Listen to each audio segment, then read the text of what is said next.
হাতের হাতে সন্ত্রাসী মামুন হত্যাকাণ্ডে জামাতের নিরপরাধ কিছু ভাইকে এই মামলায় জড়িত করা হয়েছে।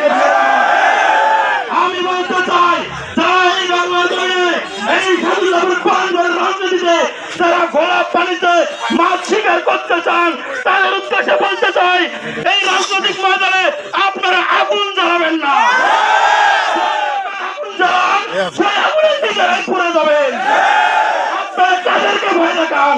আমরা তো সেই নেতার কর্মী, সেই নেতা ফাঁসির মঞ্চে আস্তে আস্তে চলে যায়। সেই নেতার কর্মী, সেই নেতা ফাঁসির মঞ্চে যাওয়ার আগে তার সন্তানকে জিজ্ঞেস করে আমি কোন পাঞ্জাবি পরে যাবো। ছাত্রপুর মানুষকে আমি বলতে চাই, বাংলার জামাত ইসলামী নামে যারা মিথ্যা প্রভাবিত চাইতেছে তাদের বিরুদ্ধে আপনারা সচেষ্ট হন। আগামী দিনে এই জামাত ইসলামী ছাত্র শিবিরের বিরুদ্ধে কোন মিথ্যা প্রভাকাণ্ড যদি চালানো হয়, কোন মিথ্যা মামলা যদি দায়ের করা হয়, এই সাধারণকে সাথে নিয়ে আমরা কঠিন জবাব দেবো ইনশাআল্লাহ।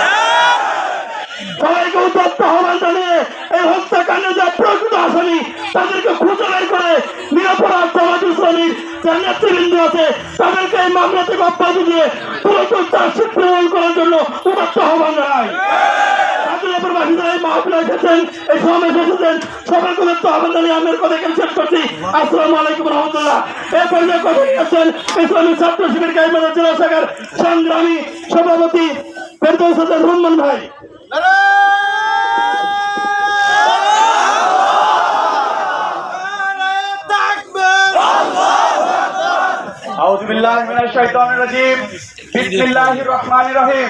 সংগ্রামী সাদুল্লাহপুর উপজেলাবাসী, আসসালামু আলাইকুম ওয়া রাহমাতুল্লাহি ওয়া বারাকাতুহু।